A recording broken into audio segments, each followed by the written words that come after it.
Je vous accueille aujourd'hui dans l'atelier de Michel Bonte, un Roncois qui a su se faire une grande renommée grâce à ses œuvres d'inspiration flamande, de Bosch, de Bruegel. Nous aurons le plaisir très prochainement de l'accueillir dans notre petit musée de la métropole, c'est-à-dire aux Écuries, qui a déjà accueilli de nombreux artistes comme Claes, Orlan Kint, Ben Bella. Et c'est au tour donc de Michel Bonte de nous ravir avec ses œuvres.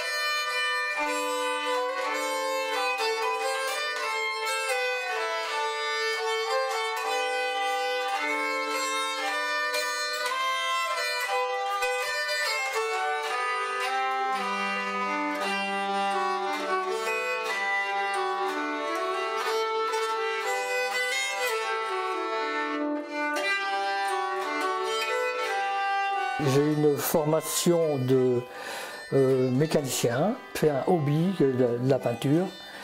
Et donc j'ai commencé ça en amateur, vraiment. Un jour, en allant chez des amis, j'ai vu une litho d'une aquarelle et j'ai trouvé ça lumineux, fantastique. Je me suis dit, j'ai envie de le faire. Un petit peu à la fois, j'ai commencé à faire des personnages, toutes choses que je pense, que je craignais. Je me disais, ah, les personnages c'est difficile, mais bon, quand on l'aborde avec méthode, bon, c'est pas plus difficile qu'autre chose, quoi. Avec des photos maintenant, c'est plus pratique que de faire poser les gens. Et puis surtout, ce qui m'a fait changer beaucoup dans ce domaine-là, c'est que j'ai été, on peut dire, admis à la Galerie Chem à Lille. Un jour, je suis allé avec mes aquarelles voir ce monsieur. Il m'a pris des aquarelles en dépôt et à partir de ce moment-là, je suis allé bien souvent voir les expositions de très haut niveau. Et là, j'ai pris une conscience, disons. Je me suis dit, si tu veux continuer dans ce domaine, il faut le faire avec une optique professionnelle ou il faut arrêter. Voilà. Et ça a été le premier déclic. Ça reflète peut-être un petit peu aussi mon caractère. Bon, j'essaye de donner une image sérieuse, mais intérieurement, j'aime bien pirouetter les choses. Hein. Chaque chose peut être vue différemment qu'elle ne l'est.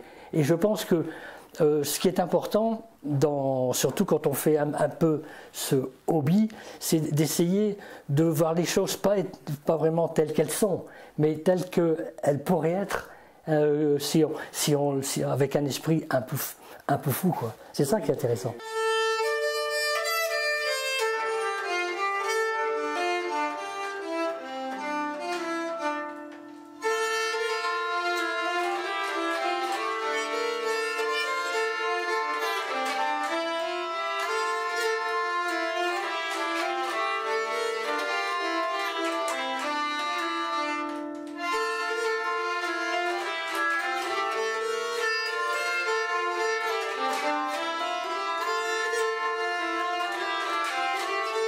Il faut laisser l'imagination aux gens, mais il faut leur montrer quelque chose de déjà bien concret pour qu'ils puissent après s'imaginer. J'ai commencé à peindre avec ce qu'on appelle la peinture à l'huile.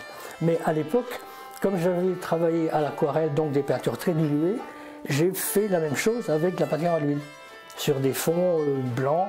Et donc j'ai fait ça comme ça. Donc, et beaucoup plus tard, en lisant des articles, je me suis aperçu que ça s'appelait la technique des glacis. Un peu comme un vitrail, ça laisse passer la lumière à travers les pigments des peintures. Les premières, elles ont toutes été vendues en galerie, elles sont un peu partout, je ne sais pas où.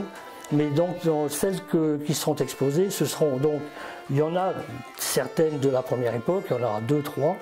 D'ailleurs, les gens verront la différence de technique. Il y aura beaucoup de toiles de collection particulière, de clients que je connais. La Nef des Fous, c'est une toile que j'ai réalisée donc, il y a une quinzaine d'années. Je suis parti de 2 œuvres littéraires très anciennes. La Nef des Fous de Sébastien Brandt, qui préconise une vie de chasteté qui est liée à son futur dans l'au-delà.